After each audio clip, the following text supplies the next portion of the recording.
Our guest today is a man who literally knows it all when it comes to designing, creating, and executing major entertainment and sporting events all over the world. With humble beginnings in the mailroom of Sony Pictures, Joe Lewis fought through the ranks of the entertainment industry to build his own full-service production, design, build and event business, the Joe Lewis Company. With a passion for life and a dedication to produce the best in fan experiences, he made it his mission to see past the challenges and deliver amazing.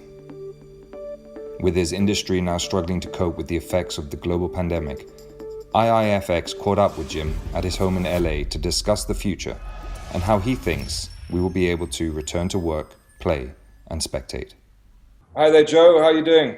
I'm good. How are you? Very good, thanks. I was going through your career to date, how you got started and everything that you've done subsequently, and it's fascinating. But rather than, going into it myself, I thought that, I'd ask you the question: how did you get started? How did I get started? Well, I'll give you the truncated version. After graduated college, I moved to California. I had a job in corporate America, which was not a good fit for me. After about 18 months, I decided to leave because I was fascinated by the entertainment industry. And I wanted to get in the entertainment industry, and some guys that I knew said, Joe, the best way to do that is to go to work at a studio or a network or somewhere and get a job in the mailroom. Because in the mailroom, you will be exposed to numerous departments, numerous people, and you'll really get a feel for what you want to do. So that's what I did. I quit my job in corporate America, went to Sony Studios and applied for a job in the mailroom. Fortunate enough to get that job. And from about 5 years from the day I got that job until I left, I worked my way out of the mailroom into production and then into launching my career and my business in somewhere around 2000. And when so that's it. I'm one of those guys. Started in the mailroom. That's excellent. And in terms of production, you're talking both movie productions and event productions? Well, I really started on the television side of production. I got into the production, video, and sound department at Sony, where I was moving boxes and rolling cases and cleaning stages and delivering audio, video, sound, and lights to the multiple sound stages. And then from there, I was moonlighting on the weekends at night when all of the live television events would come in, and would set up and use the sound stages to shoot things like the MTV Video Music Awards or the Movie Awards or the Country Music Awards. Any of these live television specials, I would moonlight on those for extra money and do whatever I could do. And so my career really started on the TV side, but then I found that I liked the live event and what we call tentpole events more than I did TV because it was so monotonous. And I just kind of pivoted into the live event space. So I've really worked across all live platforms in our 20-year career. A big part of our business today is associated with live television. And can you give us some idea as to what those events are? Sure. So I would say over the last 20 years, I cut my teeth at the Super Bowl. I started there as the facilities guy. Facilities is a fancy way of saying trash and bathrooms manager. So that's where I started. And then eventually I moved up to where I was one of the guys handling and production managing all the remote broadcast and production entities for the NFL Experience, which is the fan fest wrapped around the Super Bowl every year in the city. So it was about 2.5, 3 months worth of work where we'd go in and literally take over 2 or 3 million square feet of space and bring it to life with experiential remote productions broadcast. From that, I was doing a lot of broadcast work also with the networks and the studios that were coming in. And that led me on to the Academy Awards, where I took over all the pre-show and red carpet operations, which to this date, I'm one of the producers for the broadcast on ABC. So I handle everything outside of the main stage. So I run and produce all of the pre-show with a myriad of producers and directors and the Academy and everyone that we bring in every year. So a lot of TV in our world and a lot of live experiential events across the sports, music, entertainment, and branded verticals. Yeah. So there really is no one else better to speak to with regards to what's taken place this year and all things COVID. There may be a lot of people better to speak to than me, but I will say that we've been boots on the ground in all of those entertainment disciplines for a long time, and we still are today. Yeah. What sort of innovations, sort of protocols are we talking about now in terms of what you're dealing with in order to get these events back on, fans back into stadiums, fans back into whether it be music events or entertainment events? How are you coping? Listen, it all starts with, the entertainment industry pivoted to virtual, right?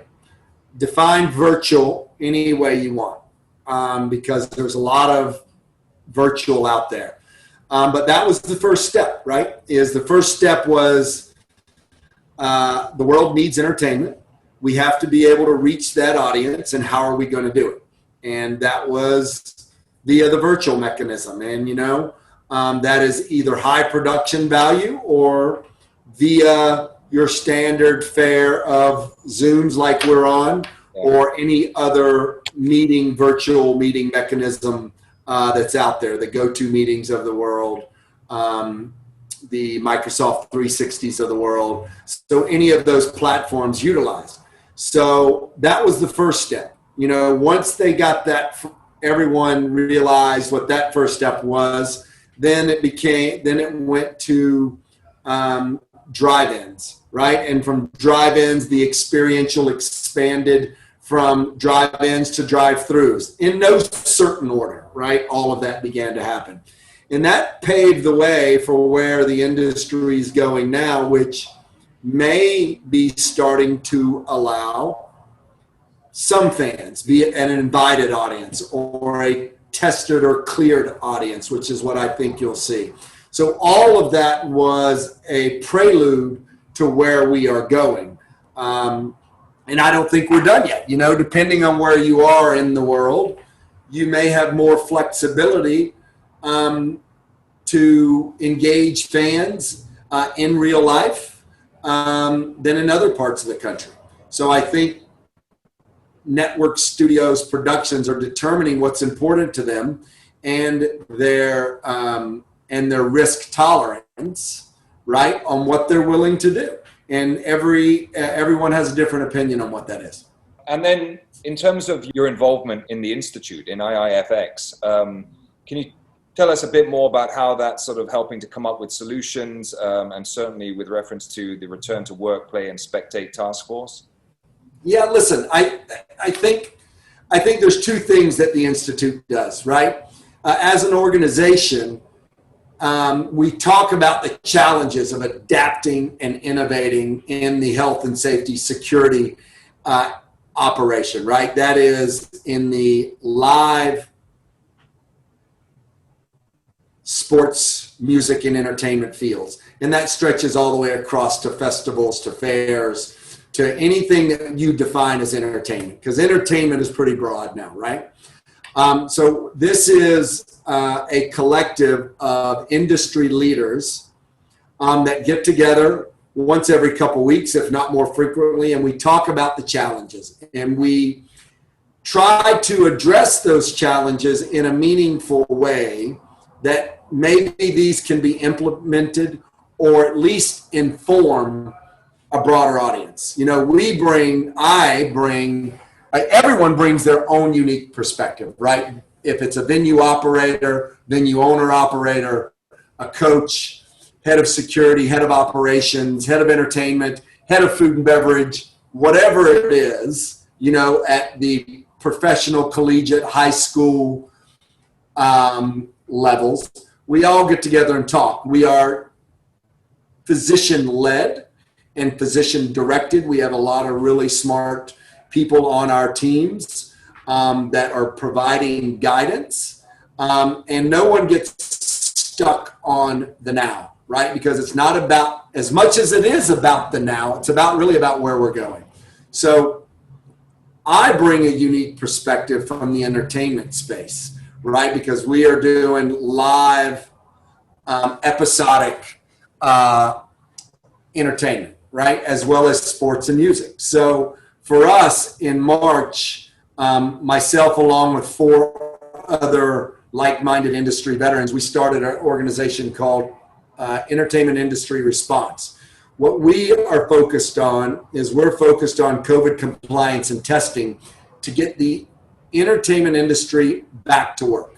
So we have a lot of boots on the ground, real-time experience on what's working to get the business back to work, because we're doing it. We're doing 20 or 30 shows a month across the entire United States where we're providing COVID compliance, boots on the ground, plan, strategy, and testing. So we can take in real time what's happening on these 4 walls or in these arenas, and we can take that back to our cohort groups and tell them, hey, this is what's working and this is what's not working. Yeah. And a lot of this has to do what works in certain parts of the country and in certain regions does not necessarily work in others because of the risk tolerance that some regions are willing to take and others are not. So we all bring a unique perspective. Everyone is endeavoring to get back to working, playing, and spectating. How they are doing that, I think everyone brings their own perspective. And what we do is we take all of those notes, we put them into a document, we address them and we talk about them, and then we come back the next week, we re-engage with those if things have changed, and then we move forward to the next. So we're getting real-time information out there that hopefully we can push to the masses, because this is new to everyone, right? This is new to the local health departments. This is new to the local establishments and municipalities. No one really knows how to address this, but it's changing daily. So I think the Institute is trying to pave the way forward as we look to the future and how we can share best practices and the lessons learned along our way. And I think that's what we're being able to do. Yeah, and I think, the Institute certainly has in mind, with regards to the conference that takes place next month in November, the idea of bringing, into really spreading it outside of America and bringing the global audience to the table in order to further discuss and come up with solutions. But how excited are you about that particular conference? And, is there anything in particular that you're looking to learn from that, or, to hear from anyone in particular? Listen, I think we learn every day, right? I know I learn every day. I learn something new, and I learn a better way forward or to approach things as we all try to manage our way through this disruption, right? So some people, just because we're doing something one way right now does not mean it's the right way or there's not a better way to do it, right? And we are always listening and learning from someone, because there are unique challenges all across the world. Yeah. There are unique challenges. I'm actually leaving the country tomorrow to go to another part of the world to discuss some of the challenges we're having here, right? And how can we maybe support those challenges in that part of the world for specific things? Yeah. There are financial implications due to COVID in the U.S. are probably the same financial implications in other parts of the world, right? So building that confidence of how and what is the best way forward is what we really need to do, because the global approach to this, right, is really where we all need to align. And I do believe that there may be certain parts of the world that are going to reopen. I won't even say certain parts of the world. There are going to be certain territories in the U.S. that are going to reopen sooner than we are. In the Southeast right now, Florida announced earlier this week that they're reopened. They're open for business. So I think we're going to learn from all of these openings and reopenings as we move forward. What I think the Institute wants to do is really help create the blueprint, right, for us to move forward and what the future looks like. And that's going to change every day.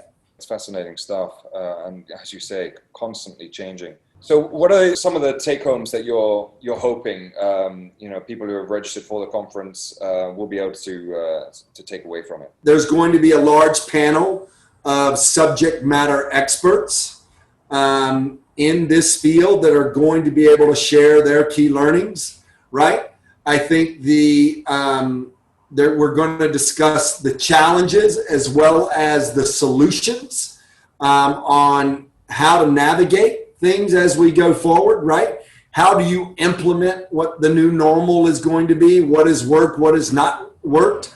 And then, this group, which is most exciting, I think, is how is innovation going to support us going forward? And what are the solutions that this innovation is going to do? And I think that's a key part of the Institute. We are the Innovative Institute for Fan Experience, right? And I think our access to the subject matter experts and thought leaders in this space are really going to give credence to what we are doing in the information we're sharing as we move into this new normal. Listen, I think there's going to be a lot of opportunity for audience feedback, input, right? I think we're going to definitely have some engaging Q&A amongst the audience as well as the professionals. I believe there's going to be breakout sessions that are going to be available so that people can share their insights.